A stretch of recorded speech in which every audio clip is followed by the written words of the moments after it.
If you don't feel like you're going after your purpose or after your joy, it's okay to maybe take a step back and see, is it just that things have gotten harder or changes or there's circumstances in your life that are making things hard? Or is it that phase of your life that's maybe coming to an end and you need to make some major changes and start going after what's really important to you? Because it may be different now than what it was 10 years ago. Welcome to the Inspired to Thrive podcast. I'm your host, Phoebe Lay, and in each episode, I will be sharing with you insights from either an inspiring person or myself to help you thrive and shine online and in person. We talk about all things marketing, relationships, money, business, growth, mindset, and more. So thanks for tuning in, and I look forward to seeing you inspired to thrive. Hello, everybody, and welcome to the Inspired to Thrive and Shine podcast. Today, I have with me a special guest all the way from the US, Eloise Hudson, who is on the show today. And after leaving her 16-year career in the nonprofit sector due to burnout, Eloise found herself approaching 40, uncertain about her next steps in life and reflecting on the incredible women in her life and their achievements. She felt a shift from envy to inspiration. And so Eloise believed that if others could hear their stories, they too would find motivation and encouragement, which led her to launch the High Achieving Housewife podcast in May, a platform dedicated to sharing inspiring stories and showcasing remarkable women. Though the journey has had its challenges, Eloise remains committed to her mission, finding purpose in highlighting the voices and experiences of those around her. Eloise, welcome to the show. Thank you so much. I'm excited to be here. Yeah, all the way, like you said, from the United States. I don't think of that as being interesting until you mention it. The difference, yes. It's so good to have you. We're on other sides of the world here, and it's definitely been quite incredible these last few weeks to hear the stories of so many amazing women from all over the world and to be able to showcase their stories on this platform. And you have shared with me today your remarkable journey on how you went from providing support and being the mother of the house and obviously looking after your children to starting your podcast. And now you're also bringing a platform to share stories for other women and their journeys as well. How has that been for you? It's been so interesting. If you had told me 2, 3 years ago that I would not be at the job that I was at then and be on this journey, I would have thought that's crazy. I can't imagine packing all of that change into 2 or 3 years. And so it's been such a journey. And all of the other women that I've chatted with too, it's so interesting because they also have been at this point in their lives where they've had this certain phase, this certain era, and that one's come to an end and they've moved on to a new exciting one. And I've just really learned that it's okay to have multiple dimensions to your life, multiple phases. And it's okay that if one ends, it's not a failure. I mean, I had 16 great years, but it's okay to move on and have another phase of your life and go after a new goal. And so it's been really inspiring to talk to all these other women that are doing it. And so when I was thinking about what should I do with my next career, all of these women just came to my mind, all of my friends and women that I knew, and they were just kind of quote unquote housewives like me, but they were doing things that were giving them so much joy in life. And I wanted that joy too. And so I thought, wow, if they're inspiring and motivating me, I bet that they could do that for other housewives. And so, yeah, I just kind of threw together literally a podcast without knowing what I was doing on that end of it. I just knew that I wanted to share stories and that that was the way to do it. That's amazing. And I think it's so powerful to be able to share other people's stories and give a voice to what their experiences are, because it's one of those things where the more people come together to share their stories, the more they realize that sometimes it's not about big experiences, huge change, and achieving massive things in order for a story to inspire and to motivate others. And sometimes there are things that we think that we downplay, that we think are just really ordinary or common or not the best or not the worst. but it actually helps other people relate and it validates other people's experiences. So I am a big fan of using my platform to bring light to other people's experiences. And I'd love to hear, like, for you, what was it like to go from one season where you were working in you could say a corporate job? I mean, it was 16 years in nonprofit field. What was that like moving from that to going into the next phase in your life? It was really hard. I'm not going to lie. It was not an easy decision. I've kind of realized, and I've told my friends, I had 15 really good years there and one really hard year. But it was that hard year that made me realize that, okay, this is time. This means that I'm okay with walking away with it from this. And so it must be right now. And I was really fortunate at the time. I used kind of what I would call a life coach, a transitional coach, right around that time because I was really worried that maybe just things are getting hard and I'm trying to walk away. Or is it really time that this phase of my life is coming to an end and this is making it easy to walk away? It was a really, like I said, I took a year to kind of struggle with, is it okay to walk away?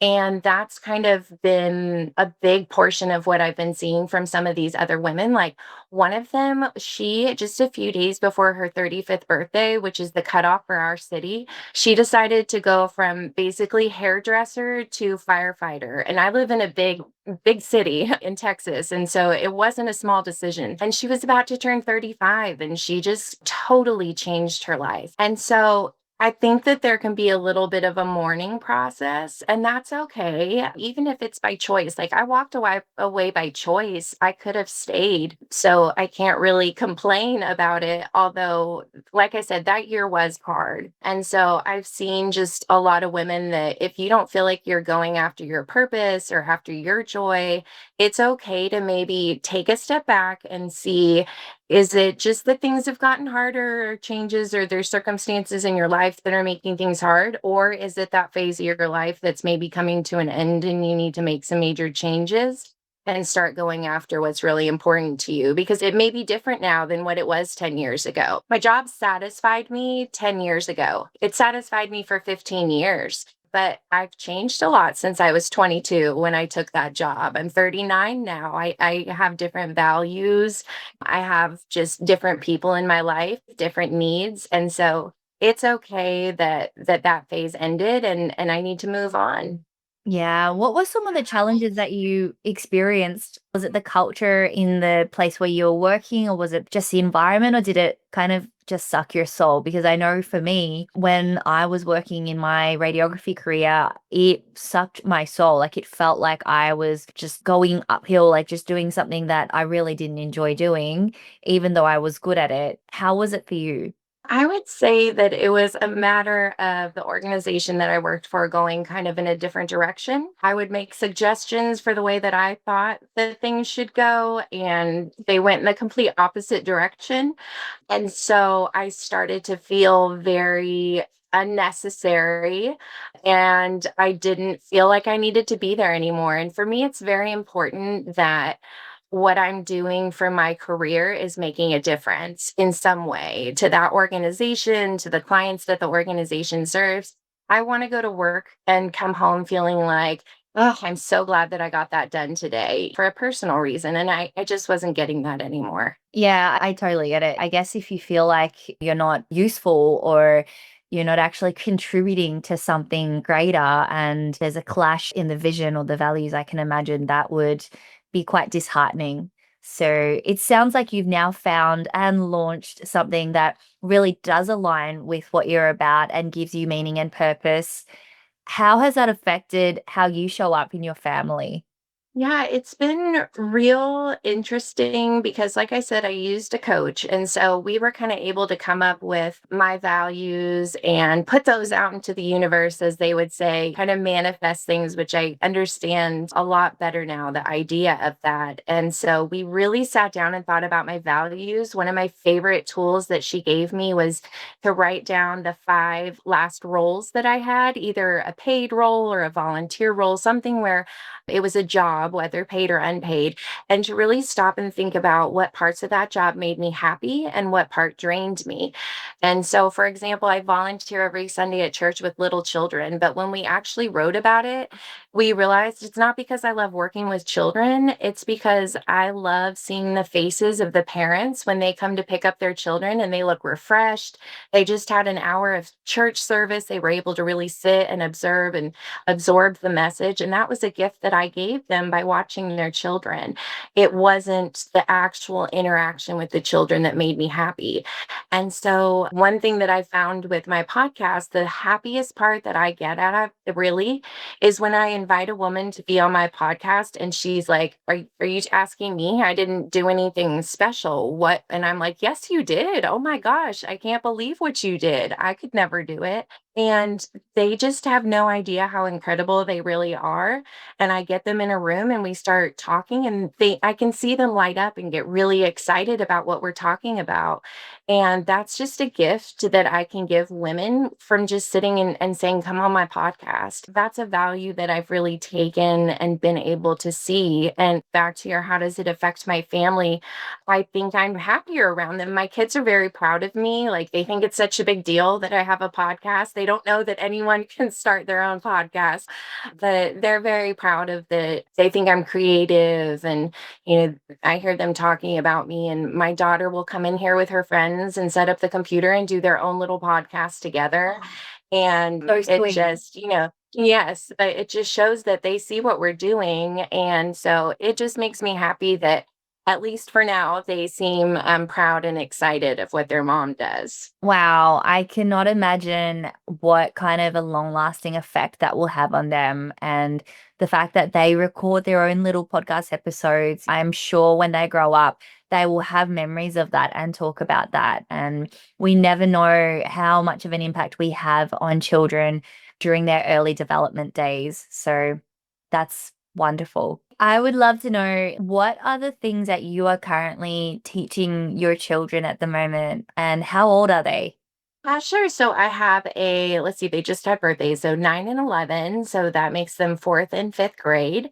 And I have been a stay-at-home mom for, I mean, as far as they know. I did work from home for a couple of those years while I was home with them and just to kind of keep my foot in the door, but which has been amazing because that's how I was raised. I had the blessing of having my mom home with me. And so kind of give that to my children and have that same connection with them has been great. And I just want to teach them to be good people, to be nice people. They know that my motto is it's nice to be nice. It's just a very simple one, but it's very easy to do. And if they get in trouble in school, we have conversations about what was the motivation behind the action. But if my kids are nice to other kids, then I'm very happy about that. But that's probably the biggest thing. I'm very empathetic, sometimes to a fault, to where it is hard for me to overcome the emotions. And so I know what it feels like to be hurt or to be embarrassed or go through all of those anxiety emotions. And I want my children to not be the cause of making other people ever anxious or feeling out of place. So that's my goal for them. Wow, that is wonderful. I love hearing that. And definitely it's something that I think a lot of kids can benefit from. Yeah, we saw the new movie Inside Out too, and it's about all the emotions. I don't know if you've seen it, but it basically gives characteristics and personalities to emotions. And I identified so much with anxiety. It was scary. So I try and make sure that I'm aware if they're feeling any because I know what it feels like. But then also, like I said, that they're not causing that for other people. Yeah, definitely. So, when you launched your podcast, The High Achieving Housewife, what were some of the biggest takeaways you've had from listening to the stories of the people that have been on your show? One of the biggest ones I've learned is that it's never too late to have that next phase of your life and that we're going to have a lot of them because I've had women in their 30s, 40s, 50s, 60s, 70s, and they all have really interesting stories to tell. And so as I'm going to turn 40 next year, and it's coinciding with a change in life going from that 16-year career to now doing this. It is a really big change for me, but it's gotten me kind of excited about about it, like looking up to these women who are already in their 40s and their 50s and their 60s, and they're accomplishing such cool things that they're probably only accomplishing because they have so much life experience and because they do already know that they will have different phases. And so just kind of learning from all of these women that, like I said, it's okay to have a new phase and to be excited about it.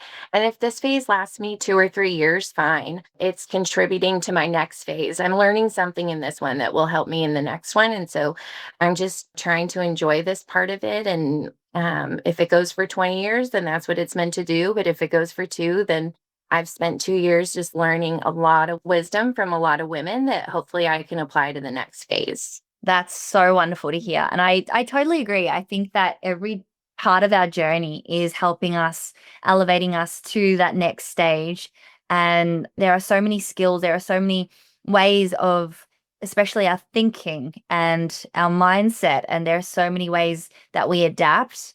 And so we can take away from every part of what we do, even if it is a career that we end up letting go of and walking away from. And even if we do start all over again, there's so much value in those experiences that teach us things like resilience. If I hadn't had such a hard time leaving that last job and had that rough year, I probably wouldn't have reached out to a life coach because I was never into like self help or, like I said, I didn't know what the word manifesting really meant. I thought it meant that you said a bunch of stuff and then that stuff happened to you. And I didn't believe that. And so, really getting to a low place and feeling like, oh, okay, I have to do some deep searching to figure out what's next. If I hadn't gone through that, I wouldn't have been open to a coach and I wouldn't have learned a lot of great skills that I'm applying to my life now. I love it. I think personal development has such great value. And I was very similar, in fact, Eloise. When I left when I was considering leaving my career and I didn't know what to do, the first thing I went to was, or the first person I went to was a life coach. And I remember at a crossroads and I was thinking, do I continue with radiography and maybe even specialize into something like ultrasound and MRI? Or do I start something completely different and start my own business? And I had like three business ideas. I was at the time also doing something with my partner back then. This was years ago. And that didn't work, but it taught me a lot about leadership and doing business with others. But eventually, I found myself through the questions that you ask yourself when you see a life coach. And of course, I am a big believer that if we make a decision to try something, even if it doesn't work out, it will lead us to the next thing. But if we don't try and we sit there in our indecisiveness, well, indecision is a decision in itself and it just leaves you being stuck. So it's so awesome to hear that you managed to find your path. And it's great that you are continuously doing the things that light you up, that bring you fulfillment and meaning and purpose to your life. I totally agree with you that it's the commitment to that new idea because you could ask any of my friends, to them this idea came out of nowhere because I literally was laying on my couch one day and I had this idea and I started kind of thinking about it and thinking through it and got so excited about it. And I set a date, a launch date of Mother's Day, and started telling people that I was launching this podcast on Mother's Day. And I hadn't recorded an episode. I probably hadn't ordered any microphones. I definitely didn't have a studio ready by the time I was telling people, but I knew that that's what I wanted to do. And I knew that that was what was exciting to me right then. And so I set a date and I committed to it before I even knew what I was getting into because that's how confident I was that that was what I was supposed to be doing right now. And like you said, it might not last forever, but this is what I felt being called to do. And so I went all in on it. That's so great. I love that. Thank you so much for sharing. Eloise, I wanted to ask you some rapid fire questions because I think that our listeners always get a nice, well, it's always exciting, right, to hear a bit more about someone beyond just what they do. So, do you mind if I dive into 5 questions and all you have to do is tell me the answer that comes up at the top of your head? Okay. Okay. So, Eloise, if there was one thing that you couldn't live a single day without, whether it's something physical or non-physical, what would it be? Contact with my children. That's beautiful. Yeah, I can imagine that would be something that every mother or father would want to have each every single day. What or who inspires you to do what you do today? Is it your children as well? My children, but also like I said, the women who I literally was on my couch and I have six very close, well, there's six of us total, five, they're friends, and we're a very close group. We do life together. And those are the first ones that I started thinking about the careers because they're very different from each other, but we still just get along. And those were the first ones. So I would say shout out to my mama tribe because they are the women who get me through. Wow, I love that. Eloise, where do you see yourself in 5 years' time? I have no idea. And I know that's not a good answer, but I have been thinking about that lately. And, my kids will be in such a different phase that I don't even know that my brain can comprehend what life's going to look like in 5 years because that's such a different. I'll have, 15 and 16-year-olds. And so I hope to still be doing this. I also do have a book that I have started writing so little of, but I'd love to develop that more too. That sounds really good. What will the book be about? Sure. So it's a whole nother conversation, but basically, I live with what I would call life-threatening depression that, if not managed by medication and therapy, it gets real dangerous for me. And so I'm just putting into words kind of my thoughts about it and my interactions with other people and really comparing it to a true physical disease because I think that a lot of times we don't treat mental health like we would if someone had like a cancer diagnosis or a liver failure or kidney failure, that but depression can be fatal for some people, unfortunately, and it needs to be treated like a medical diagnosis, just like a lot of other illnesses that we can see and that we're comfortable with. Thank you so much for sharing, Eloise. And I hope that you find that process of writing your book inspiring even for yourself and that it uplifts and inspires others. Yeah, that would be my goal. I know a lot more people are touched by it. And so I kind of made a decision a few years ago that if it comes up in conversation, I'm going to be open and honest about it. It's not something I always lead with, but if it comes up, I'm not going to dance around it because I know that there are a lot of other people who are still at the phase of their life where they do want to dance around it, and that's okay. That they'll get to the point to where they're comfortable talking about it. And when they are, they can pass it on and inspire someone else to be comfortable with it at that point. Yeah, absolutely. And just a little segue to that as well. I think that definitely anyone that is experiencing those things, obviously, there are so many ways that you can get support. And I talk about this a lot in my episodes, but I'm a big believer in people seeing a professional, whether it's a coach or a therapist or someone that can guide them through what they are experiencing so that they know they are not alone. And there are so many people that go through life with crippling depression and anxiety, and it can really affect everything your mindset, how you show up, your health, your day, your business. So, I'm really hoping that the more listeners that hear this, that need to hear this, the more people realize that it's something that you don't have to do alone. And there's so many people that struggle with similar things, might not be the same, but the more people come together to share their experiences, the more they can rise up.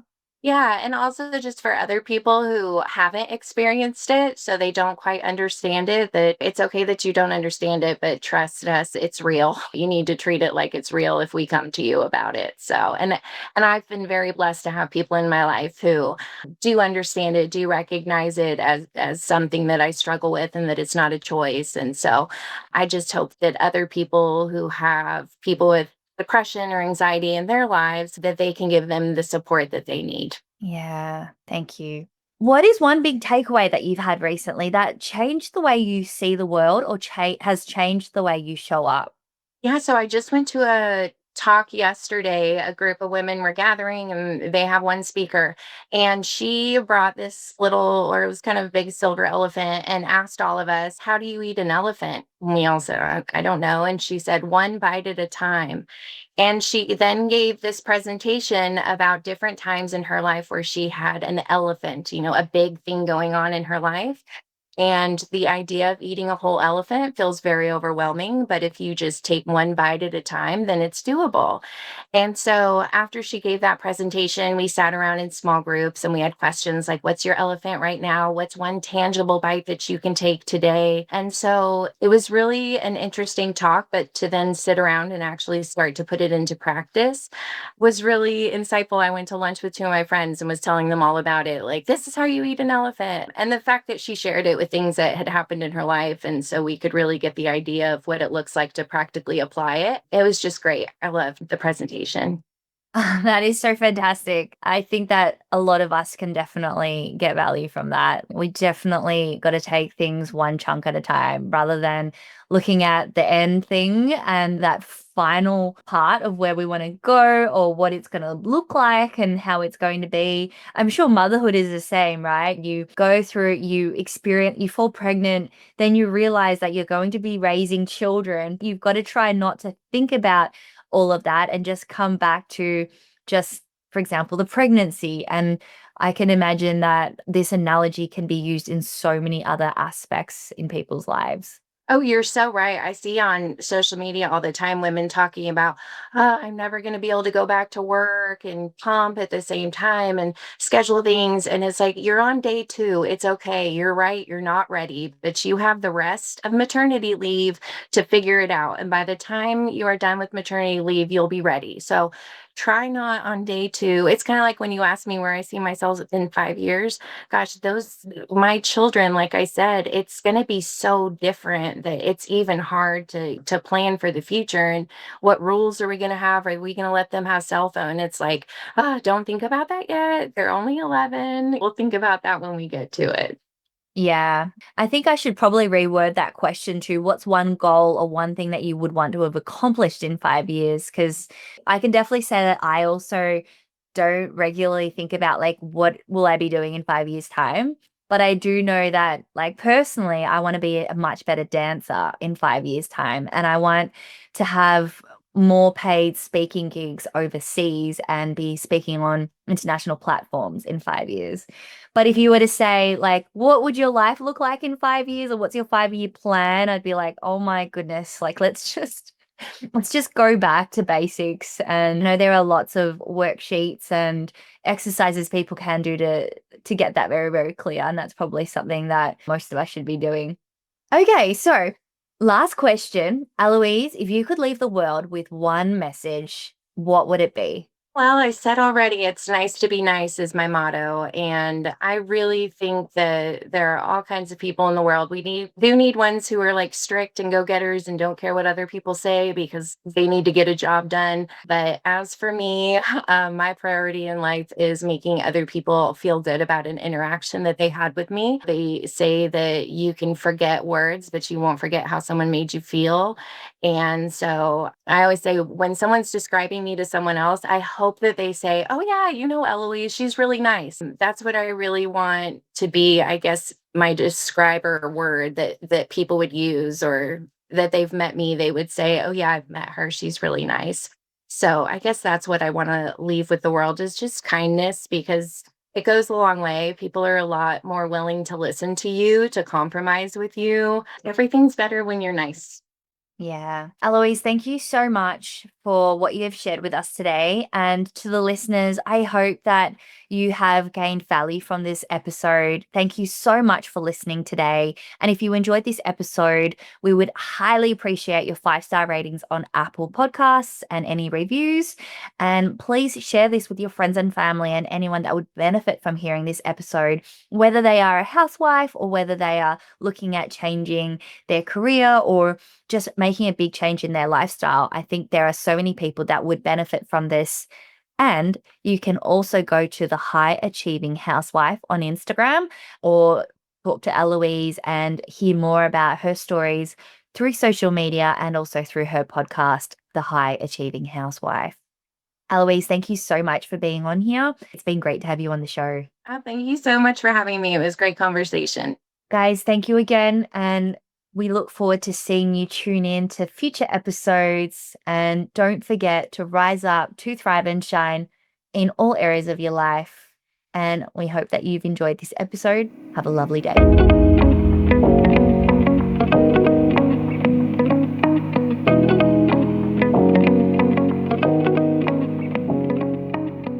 So thanks for tuning in, and I look forward to seeing you inspired to thrive.